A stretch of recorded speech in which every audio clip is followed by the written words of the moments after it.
Finally सुट्टी मिळाली आणि आम्ही चाललोय फिरायला. तर आम्ही आता कुठे कुठे फिरायला जाणार आहे, कुठे कुठे फिरणार आहेत आणि आमचा हा व्लॉगमध्ये मी तुम्हाला दाखवणार आहे की आम्ही कुठे फिरतोय. आणि आमच्या व्हिडिओमधनं मी तुम्हाला हे पण दाखवणार आहे की तिकडे काय कसं काय आहे, वातावरण कसं आहे, फिरायला बघण्यासारखं काय आहे. तर हे सगळं मी तुम्हाला माझ्या ह्या ब्लॉगमधनं दाखवणार आहे. तर आजचा आहे डे 1. तर डे 1मध्ये आम्ही कुठे चाललो आहोत आणि डे 1 आमचा कसा गेला आहे हे तुम्हाला माझ्या व्हिडिओतनं बघायला मिळणार आहे. तर चलो घुमने. तर बघा, घाटकोपरला मी राहते आणि घाटकोपरमधनं मी ट्रेन पकडली आणि ट्रेनमधनं आम्ही चाललो आहोत दादरला. तर या ट्रेनमधनं आम्ही दादरला चाललो आहोत. आम्ही चौघंजणं, माझी मुलगी, माझा मुलगा, माझे मिस्टर आणि मी, आम्ही चाललो फिरायला. तर डे 1मध्ये मी तुम्हाला दाखवणार आहे की एक्झॅक्टली आम्ही डे 1ला कुठे चाललो आहोत, डे 2ला आम्ही कुठे जाणार आहोत, कुठे फिरणार आहोत, डे 3ला आम्ही कुठे फिरणार आहोत. तर हे सर्व काही मी तुम्हाला माझ्या व्हिडिओतनं दाखवणार आहे. तर तुम्ही हे माझे डे 1 to डे 5चे व्हिडिओ नक्की बघा. 5च व्हिडिओ आहेत जे मी 5 दिवसामध्ये अपलोड करणार आहे. आणि हो, छान छान कमेंट पण करा. तर नमस्कार, मी आधी तुम्हाला माझं इंट्रोडक्शन देते. तुम्ही तर मला ओळखतच असाल. तर मी आहे रीमा. मी जेवणाची म्हणजे स्वयंपाकाची कामं करते आणि आता मला मिळालेली आहे फायनली 7 दिवसाची सुट्टी. तर ह्या 7 दिवसामध्ये मी काय काय करणार आहे, कुठे कुठे फिरणार आहे, आम्ही सगळ्या फॅमिलीबरोबर कसा एन्जॉय करणार आहे, तर ते सर्व तुम्हाला माझ्या या व्लॉगमधनं बघायला भेटणार आहे. तर काही दिवस रेसिपी येणार नाही आहे, काही दिवस कुकिंगचे व्हिडिओ येणार नाही आहे. आता येणार आहेत फिरायचे व्लॉग. तर चला, आम्ही दादरला उतरलो आहे. ही शिर्डी साईनगरची ट्रेन आहे ज्याचं आम्ही रिझर्वेशन केलं होतं आणि हे आमचं रिझर्वेशन कन्फर्म झालेलं आहे. तर आम्ही घाटकोपरवरनं दादरला आलो. दादरवरनं शिर्डी साईनगरची आम्ही ही ट्रेन पकडणार आहोत. S7मध्ये आमचं बुकिंग आहे. तर आम्ही निघालो आहोत S7मध्ये. तर तिकडे गेल्यावर आम्ही काय काय फिरणार आहे, कुठे कुठे जाणार आहे, ते सर्व काही तुम्हाला माझ्या व्हिडिओतनं बघायला मिळणार आहे. त्यामुळे व्हिडिओ पूर्ण बघा, व्हिडिओला लाईक करा, चॅनलला सबस्क्राईब करा, मला खूप खूप सपोर्ट करा. फायनली खूप सारं चालून आम्ही आलो आहोत S7मध्ये.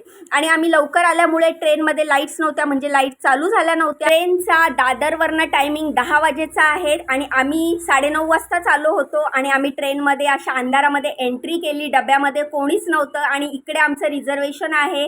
4 सीट्स आम्ही बुक केलेल्या आहेत. त्या लाईट्स चालू झाल्यानंतर आम्ही मस्त ट्रेनमध्ये जेवलो, कारण आम्ही घरातनं लवकर निघालो होतो. त्यामुळे टिफिन घेऊन आलो होतो, जेवण वगैरे केलं आणि आपापल्या सीटवर जाऊन झोपलो. पहाटे 4 वाजता बरोबर आम्ही उठलो. 4:01 झालेला आणि 4:10ला म्हणजे 4:10 आम्ही शिर्डी स्टेशनला उतरलो. तर तुम्ही टाईम बघू शकता, 4:01 झालेला आहे आणि 4:10ला आम्ही शिर्डी स्टेशनला उतरलो. तोंड वगैरे काहीच धुतलेलं नव्हतं. आम्ही डायरेक्ट शिर्डीला जे रूम बुक केलेलं आहे तिकडे आम्ही जाणार आहोत. रूम कुठे बुक केलेलं आहे, किती पैसे लागले आणि आमचं रूम कसं आहे ते सर्व मी तुम्हाला माझ्या व्हिडिओतनं दाखवणार आहे. त्यामुळे व्हिडिओमध्ये शेवटपर्यंत राहावा. तर शिर्डी स्टेशनला उतरल्यानंतर आम्ही शिर्डी स्टेशनच्या बाहेर आलो. तर हे तुम्ही बघू शकता, शिर्डी साईनगर शिर्डी स्टेशनचं नाव आहे. आणि मस्तपैकी 4:10 आम्ही शिर्डी स्टेशनला उतरलो. त्यानंतर आम्ही टमटम केली. टमटम म्हणजे 6 सीटर असते ना, ती स्टेशनच्या बाहेरच असते. आणि ट्रेन आल्याबरोबर सगळे ते ड्रायव्हर येऊन स्वतः बाहेर विचारतात की तुम्हाला भक्तनिवासमध्ये जायचं आहे का, शिर्डी मंदिरात जायचं आहे का, साईनिवासमध्ये, म्हणजे तिथे जे भक्तनिवास आहेत तिथे तुम्हाला जिथे जायचं आहे ते हे घेऊन जातात, हे ऑटोवाले घेऊन जातात. आणि अशा प्रकारे आम्ही मस्तपैकी गाडीत बसलो आणि ह्या गाडी एकदम फास्ट होती आणि आम्ही पटापट पोहोचलो. एकंदरीत आम्ही 4:30 वाजेपर्यंत आमच्या हॉटेलमध्ये चेक इन केलं. आमच्या हॉटेलचं नाव होतं द्वारावती. तर द्वारावती हे शिर्डी संस्थानाचं भक्तनिवास आहे. आणि आम्ही AC रूम मस्त बुक केल्या होत्या. 4:30 वाजेपर्यंत आम्ही आतमध्ये एंट्री केली होती, पण रूम क्लिनिंगचं काम चालू होतं त्यामुळे आम्ही पॅसेजमध्येच थांबलो. तर हा आमच्या हॉटेलच्या आजूबाजूचा सीन आहे. थोडी मजा मस्ती केली. इनको हम लेके चले है अपने संग अपने नगरिया.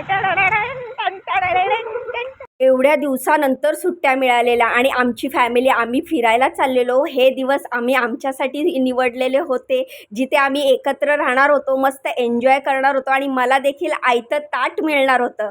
तर वर्षाचे 12ही महिने 365 दिवस माझी कामं असतात. प्रत्येकाच्या किचनमध्ये जाऊन मी स्वयंपाकाची कामं करते, परत घरी आल्यावर सुद्धा तेच करते. तर आता मला आयतं ताट मिळणार होतं, त्यामुळे मी खूप खुश होती. तर हा आहे बाहेरचा पॅसेज. तर इथून आम्ही एंट्री केली. सिक्युरिटी म्हणजे इथे इथे रिसेप्शन थोडंसं आतमध्ये आहे, रिसेप्शन काउंटर. तर हा बाहेरचाच पॅसेज आहे बघा, किती छान आहे. आणि इथे ओम साईराम लिहिलेलं आहे, साईबाबांचं असं मस्त फोटो आहे. इथे सिक्युरिटीकडे आम्ही चेक इन केल्यानंतर आम्ही आतमध्ये रिसेप्शनला गेलो आणि तिकडे गेल्यावर कळलं की आमच्या रूमची क्लिनिंग चालू आहे. मग आम्ही पॅसेजमध्ये जरा थांबलो, आजूबाजूला थोडेसे व्हिडिओज काढले, फोटोज काढले. तुम्हाला जर माझे हे जे आम्ही 4-5 दिवस फिरलेलो आहे त्याचे जर आमचे फॅमिली फोटो बघायचे असतील तर मला नक्की कमेंट करून सांगा. तर मी तुम्हाला त्याचे फोटो पण सगळे दाखवेल, जे जे आम्ही फोटो काढलेले आहेत ते फोटो पण तुम्हाला मी नक्की शेअर करेल. तर मी काउंटरवर थांबली होती. आम्ही जे ऑनलाईन बुकिंग केलेलं त्याचे काही नंबर्स वगैरे ते सगळी फॉर्मॅलिटी माझे मिस्टर कंप्लीट करत होते आणि ते फॉर्मॅलिटी कंप्लीट करेपर्यंत मी आजूबाजूला असे छान छान व्हिडिओ काढत होती, कारण मला हे सगळे व्हिडिओ तुमच्याबरोबर शेअर करायचे होते. रात्री झोपायला 11-11:30 झालेले, परत पहाटे आम्ही 4लाच उठलेलो, त्यामुळे खूप झोप येत होती. तर असा प्लॅन होता की रूमवर जाऊन थोडा वेळ आराम करायचा, झोपायचं, त्यानंतर ना दुसऱ्या ठिकाणी फिरायला जायचं. तर दुसऱ्या ठिकाणी कुठे फिरायला जाणार आहे ते तुम्हाला मी माझ्या डे 2मध्ये कळणार आहे. पण आता डे 1मध्ये अजून व्हिडिओ संपलेला नाही आहे. पुढे जाऊन आमचा रूम कसा आहे आणि त्यानंतर आम्ही पुढे काय काय केलं ते पण जर तुम्हाला बघायचं आहे तर व्हिडिओ पूर्ण बघा आणि डे 2चा व्हिडिओ नक्की बघा. डे 2ला आम्ही कुठे फिरायला जातो आहे आणि तिकडचा सीन कसा काय आहे ते सगळं तुम्हाला दाखवणार आहे. तर बघा किती मस्त असं गोल असं राऊंडमध्ये ना हॉटेलचा असा आजूबाजूचा सीन होता. खूप मोठं हॉटेल होतं, 4 मजली हॉटेल होतं आणि एका माळ्यावर 60 रूमच्या आसपास असे रूम होते आणि इथे साईबाबांची मूर्ती होती. तुम्ही जर ही मूर्ती नीट पाहिली तर तुम्हाला असं वाटेल साईबाबा तुमच्याकडे बघतायत, म्हणजे एकदम खरीखुरी मूर्ती वाटत होती.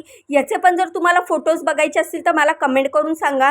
तर ह्या झोपाळ्यावर असलेल्या साईबाबांचा फोटो पण मी तुमच्याबरोबर शेअर करेल. त्यानंतर ना इथे जो आम्ही हॉटेलकडे निघालेलो होतो लिफ्टमधनं, आम्हाला जायचं होतं हॉटेलमध्ये, पण त्याआधी मी आजूबाजूचे सगळे सीन जे आहेत ते कॅमेरामध्ये कॅप्चर करत होते तुमच्याबरोबर शेअर करण्यासाठी. इकडे मला एक गोष्ट खूप आवडली, शिर्डीच्या पूर्ण आजूबाजूला प्रसादालय असू दे, मंदिर परिसर असू दे किंवा हॉटेल्स असू दे, भक्तनिवास असू दे, सगळीकडे ज्यांच्याकडे पण लहान मूल आहे त्यांच्यासाठी फीडिंगसाठी असं एक वेगळा रूमसारखं बनवलेलं आहे.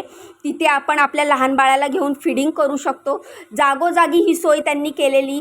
माझी मुलं लहान असताना आम्ही जेव्हा शिर्डीला यायचो तेव्हा अशी काही सोय नव्हती, तर आता ही सोय झालेली आहे. ते बघून मला खूप छान वाटलं. आपल्याकडे जर तानं बाळ असेल तर ही सोय असल्यामुळे आपल्याला खूप फायदा होतो. त्यानंतर आम्ही लिफ्टनी 4थ्या माळ्यावर आलो. त्यानंतर 4थ्या माळ्यावर जे सिक्युरिटी भाऊ होते त्यांना आम्ही आमच्या रूमचा कागद दाखवला. ते म्हटले की तुमचं रूम क्लीन करून ठेवलेलं आहे. त्यांनी आम्हाला ह्या बाजूला जायला सांगितलं. मुलं आधीच तिथे चावी घेऊन पोचले होते, कारण ते खूप एक्साइटेड होते रूम कसा आहे ते बघण्यासाठी. कारण की मुलांना खूप दिवसानंतर आम्ही बाहेर आणलं होतं फिरायला, रूम कसा असेल हे सगळं बघण्यासाठी त्यांच्यामध्ये खूप उत्सुकता होती. फायनली मी पण रूममध्ये गेली. आधीच मुलं गेले होते. खूप मोठं भव्य असं रूम होतं. AC होती, TV होता, डबल बेड होता, एक सिंगल बेड पण होता, गॅलरी होती. खूप छान वाटत होतं. मुलं खूप खुश होती. मी तुम्हाला आता रूम बाहेरून पुन्हा आतमध्ये दाखवते कसं आहे. तर इथे रूममध्ये एंट्री केल्यानंतर ह्या बाजूला इंग्लिश टॉयलेट आहे, बाथरूम आहे. त्यानंतर इथे बॅग ठेवायला जागा आहे. इथे एक डबल बेड, एक सिंगल बेड आहे. इथे एक ट्यूबलाईट आहे. नंतर ACच्या खाली पण एक ट्यूबलाईट आहे. त्यानंतर ही गॅलरी आहे. एकदम क्लीन स्वच्छ टॉयलेट बाथरूम होतं. बेडशीट पण एकदम क्लीन होत्या. इथे TV होता. त्यानंतर ना इथे AC होता. ACच्या खाली पण एक ट्यूबलाईट होती. खूप छान उजेड होता. 2-2 ट्यूबलाईट, एक पंखा, एक AC, एक TV, असं हे सगळं होतं ह्या रूममध्ये. त्यानंतर ना मी गॅलरीत आली. गॅलरीत खूप छान वाटत होतं पहाटे पहाटे, आणि अशी गॅलरीला पण काच होती, पडदे होते आणि पूर्ण पॅक होती ग्रिलनी गॅलरी. खूप सेफ वाटत होतं, खूप छान वाटत होतं इथे आल्यावर. मुलांना पण रूम खूप आवडला. सगळ्यात महत्त्वाचं म्हणजे AC रूम आहे हे ऐकून, हे बघून मुलं खूप खुश झाले होते. तर आता आम्ही आल्यानंतर पहिले झोपलो, 2-3 तास मस्त झोप काढली. तर डे 2ला आम्हाला फिरायला जायचं होतं. तर आम्ही कुठे जाणार आहे फिरायला डे 2मध्ये नक्की बघा. तर डे 1चा व्हिडिओ इथेच संपलेला आहे. व्हिडिओ कसा वाटला कमेंट करून सांगा. व्हिडिओला लाईक करा, चॅनलला सबस्क्राईब करा. बाय.